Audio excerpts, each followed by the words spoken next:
السلام علیکم ورحمۃ اللہ وبرکاتہ۔ الحمدللہ کفا وسلام علی عبادہ الذین اصطفیٰ، اما بعد۔ محترم ناظرین کرام، آسان درس قرآن کے اندر چھٹے پارے میں آج چھٹا رکوع ہے، جس کے اندر سورہ مائدہ سورہ نمبر 5 کی 6 آیتیں ہیں، آیت نمبر 6 سے آیت نمبر 11 تک۔ اعوذ باللہ من الشیطان الرجیم، بسم اللہ الرحمن الرحیم۔ یا ایھا الذین آمنوا اذا قمتم الی الصلاۃ فاغسلوا وجوہکم وایدیکم من المرافق وامسحوا برؤوسکم وارجلکم من الکعبین وَإِن كُنتُمْ جُنُبًا فَاطَّهَّرُوا وَإِن كُنتُمْ مَرْضَىٰ أَوْ عَلَىٰ سَفَرٍ أَوْ جَاءَ أَحَدٌ مِّنكُم مِّنَ الْغَائِطِ أَوْ لَامَسْتُمُ النِّسَاءَ فَلَمْ تَجِدُوا مَاءً فَتَيَمَّمُوا صَعِيدًا طَيِّبًا فَامْسَحُوا بِوُجُوهِكُمْ وَأَيْدِيكُم مِّنْهُ مَا يُرِيدُ اللَّهُ لِيَجْعَلَ عَلَيْكُم مِّنْ حَرَجٍ وَلَٰكِن يُرِيدُ لِيُطَهِّرَكُم وَلِيُتِمَّ نِعْمَتَهُ عَلَيْكُمْ لَعَلَّكُمْ تَشْكُرُونَ۔ اے ایمان والو، جب تم نماز کے لیے اٹھو تو اپنے چہرے اور کہنیوں تک اپنے ہاتھ دھو لو، اور اپنے سروں کا مسح کرو، اور ٹخنوں تک اپنے پاؤں دھو لو، اور اگر تم جنبی ہو تو غسل کر لو، اور اگر تم بیمار ہو یا سفر پر ہو، یا تم میں سے کوئی قضائے حاجت کر کے آئے، یا تم نے عورتوں سے ہم بستری کی ہو، پھر تم پانی نہ پاؤ تو پاک مٹی سے تیمم کر لو، پس مٹی پر ہاتھ مار کر اسے اپنے چہروں اور ہاتھوں پر مل لو۔ اللہ یہ نہیں چاہتا کہ تمہیں کسی تنگی میں ڈال دے، بلکہ وہ تو یہ چاہتا ہے کہ تمہیں پاک کر دے اور تم پر اپنی نعمتیں پوری کر دے تاکہ تم شکر ادا کرو۔ وَاذْكُرُوا نِعْمَةَ اللَّهِ عَلَيْكُمْ وَمِيثَاقَهُ الَّذِي وَاثَقَكُم بِهِ إِذْ قُلْتُمْ سَمِعْنَا وَأَطَعْنَا وَاتَّقُوا اللَّهَ إِنَّ اللَّهَ عَلِيمٌ بِذَاتِ الصُّدُورِ۔ اور اللہ نے جو تم پر نعمت کی اسے یاد رکھو، اور اس عہد و پیمان کو بھی یاد رکھو جو اس نے تم سے لیا ہے، یعنی جب تم نے کہا ہم نے سنا اور ہم نے اطاعت کی، اور اللہ سے ڈرو، بے شک اللہ سینوں کے راز خوب جانتا ہے۔ یا ایھا الذین آمنوا کونوا قوامین للہ شہداء بالقسط ولا یجرمنکم شنآن قوم علی الا تعدلوا اعدلوا هو اقرب للتقوی واتقوا اللہ ان اللہ خبیر بما تعملون۔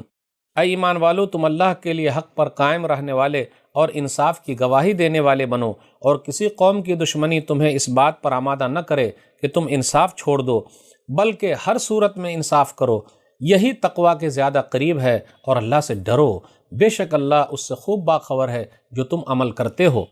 وعد اللہ الذین آمنوا وعملوا الصالحات لهم مغفرۃ واجر عظیم۔ جو لوگ ایمان لائے اور نیک عمل کرتے رہے، اللہ نے ان سے وعدہ فرمایا ہے کہ ان کے لیے بخشش اور بہت بڑا اجر ہے۔ والذین کفروا وکذبوا بآیاتنا اولئک اصحاب الجحیم۔ اور جن لوگوں نے کفر کیا اور ہماری آیتوں کو جھٹلایا تو وہی جہنمی ہے۔ یا ایھا الذین آمنوا اذکروا نعمت اللہ علیکم اذ ہم قوم ان یبسطوا الیکم ایدیہم فکف ایدیہم عنکم واتقوا اللہ وعلی اللہ فلیتوکل المؤمنون۔ اے ایمان والو، اللہ کی اس نعمت یعنی احسان کو یاد کرو جو اس نے تم پر کی ہے، جب ایک قوم نے تمہاری طرف دست درازی کا ارادہ کیا، ہاتھ بڑھایا، تو اس نے ان کے ہاتھ تم پر اٹھنے سے روک دیے، اور اللہ سے ڈرو، اور مومنوں کو اللہ ہی پر بھروسہ کرنا چاہیے۔ ناظرین کرام، چھٹے پارے کا چھٹا رکوع جس کے اندر 6 آیتیں ہیں، سورہ مائدہ سورہ نمبر 5 کے اندر آیت نمبر 6 سے آیت نمبر 11 تک۔ اب غور کرتے ہوئے چلے، آیت نمبر 6 کے اندر کیا ہے؟ وضو کے بارے میں ذکر ہے، وضو کرنا چاہیے، تازہ وضو کرنا بہتر ہے، نیت ضروری ہے، لیکن نیت زبان سے نہیں کرنا کہ میں فلاں نماز کے لیے وضو کر رہا ہوں، اتنا پانی لگا رہا ہوں، جی نہیں، بس دل کے اندر ارادہ ہو گیا، نیت دل کے ارادے کا نام ہے۔ ہاں جہاں جہاں زبان سے کہنا ہے وہاں کہہ سکتے، جیسے حج میں کہنا ہے کہ لبیک عمرۃ وحجۃ، لبیک حجن، لبیک عمرۃ وحجن، یعنی عمرے میں اور حج میں زبان سے کہنا ہے تو کہنا ہے، نیت دل کے ارادے کا نام ہے۔ پھر اسی طرح یہ ہے کہ بسم اللہ پڑھیں، جس کے بعد داڑھی گھنی ہو تو داڑھی کے اندر خلال کر لیں، اعضاء کو ترتیب کے ساتھ دھوئیں، پہلے ہاتھ دھونے کا، پھر منہ میں کلی کرنا۔ اب ایسا نہیں کہ پہلے منہ دھو لیا ہاتھ بعد میں دھو رہے ہیں، ایسا نہیں، ترتیب کے ساتھ ہونا چاہیے، فاصلہ نہیں ہونا چاہیے کہ بھئی ایک ہاتھ دھو لیا دوسرا ہاتھ دھونے کے لیے بہت ٹائم لگا رہے ہیں، جی نہیں، ایک دم فوراً ہونا چاہیے، کوئی حصہ سوکھا نہ رہے۔ جانتے ہیں کوئی حصہ جو سوکھا رہے گا وہ جہنم میں جلے گا، تو احتیاط کرنا بہت ضروری ہے۔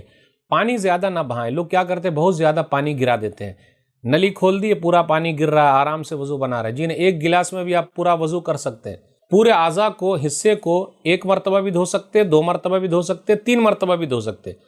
کبھی کبھی ایسا بھی ہوتا ہے کہ آپ نے ایک کو 1 مرتبہ دھویا تو دوسرے کو 2 مرتبہ دھویا، تیسرے کو 3 مرتبہ دھویا، تو پورے کو بھی ایک بار دھو سکتے، یعنی چہرے کو 1 مرتبہ دھو لیا، ہاتھ کو 1 مرتبہ دھویا، 2 مرتبہ بھی، 3 مرتبہ بھی، لیکن 4 مرتبہ نہیں۔ اور کوشش کرتے ہوئے چلیں کہ پانی کم سے کم بہائیں، جتنا کم بہائیں گے اتنا زیادہ فائدہ ہے۔ ایک گلاس میں وضو کر کے دیکھیے کس طریقے سے وضو کر سکتے، پانی کو برباد نہ کیجیے، کیونکہ جل ہے تو کل ہے، جل ہی جیون ہے۔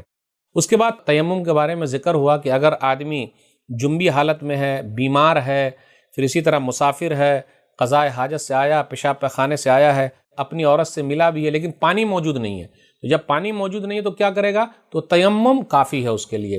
اور کچھ لوگ بیمار ہوتے، اگر وہ وضو بنائیں گے، پانی موجود بھی ہے تو اور بیمار پڑ جائیں گے، تو اس لیے ایسے لوگوں کو چاہیے کہ اپنے گھر میں مٹی رکھے اور تیمم کر لیں۔ اور تیمم کا طریقہ تو جانتے ہیں کہ اپنے دونوں ہاتھ کو مٹی پر مارے اور پھونک لیں، اس کے بعد اس طریقے سے اپنے ہاتھ کو کر لیں اور اپنے چہرے پر ایک مرتبہ مل لیں۔ اب ایسا نہیں یہاں تک لے آئے، یہاں تک لے آئے، پھر پورے پیر پر مل لیں یا پھر جسم کو مل لیں، یہ سب منع ہے۔ سر پر مل لیں نہیں۔ تیمم کا طریقہ بہت آسان ہے، ایک مرتبہ مٹی پر ماریے، پھونک ماریے اور اس طرح ہاتھ کو کر لیجئے اور چہرے پر مل لیجئے، تیمم ہو گیا۔ اور یہ تیمم بیماری میں بھی آپ کے لیے ہے، پھر قضاء حاجت پیشاب پیخانے سے بھی آئے ہیں تو اس کے لیے ہے، بیوی سے بھی ملے ہیں تو اس کے لیے کافی ہے، یعنی بالکل نہانے کی اس میں بھی ہے یہ۔ اور تیمم کب کرتے ہیں؟ جب پانی نہ ہو، لیکن تیمم اس وقت بھی کر سکتے ہیں جب ہمارے پاس کیا ہے بھائی، آپشن ایسا ہے کہ اگر پانی کو چھو لیں گے تو اور بیماری بڑھ جائے گی، تو نہیں، وہاں پانی کا استعمال نہ کیجیے بلکہ تیمم کر لیجیے۔ اس کے بعد عدل و انصاف کے بارے میں آیا کہ لوگوں عدل و انصاف کرو، اللہ کی خاطر حق پر جمے رہو، سچی گواہی دو، انصاف کے ساتھ گواہی دو، اور کسی قوم کی دشمنی تمہیں ناانصافی پر نہ ابھارے۔ یاد رکھیے گا، عدل و انصاف کے ساتھ کفر کو اللہ برداشت کر سکتا ہے، لیکن اسلام کے ساتھ ظلم کو اللہ برداشت نہیں کرتا۔ جو حکومت ظلم کرے گی اللہ اس کی حکومت کو ختم کر دے، چاہے مسلمان کی حکومت کیوں نہ ہو۔ جو حکومت ظلم کرے گی، چاہے وہ اسلام والی مسلمان کی حکومت کیوں نہ ہو، اللہ اس کو ختم کر دیں گے۔ لیکن جو حکومت انصاف سے کام لے گی، چاہے وہ کافر کی حکومت کیوں نہ ہو، غیر مسلم کی حکومت کیوں نہ ہو، اگر وہ انصاف کرے گی تو اللہ اس کی حکومت کو رکھیں گے۔ تو اللہ عدل کے ساتھ کفر کو برداشت کر سکتے، لیکن اسلام کے ساتھ اللہ ظلم کو برداشت نہیں کرتے۔ تو عدل و انصاف بہت ضروری ہے، ہر ایک کے ساتھ عدل و انصاف کرنا، چاہے وہ ہمارے دھرم کا ہو یا نہ ہو، عدل و انصاف ہر چیز میں ہونا چاہیے، اسی چیز کا ذکر ہے۔ اللہ سے دعا ہے کہ اللہ تعالی ہم لوگوں کو ہر چیز میں عدل و انصاف، جسٹس کے ساتھ کام کرنے کے اللہ توفیق دے، آمین۔ والسلام علیکم ورحمۃ اللہ وبرکاتہ۔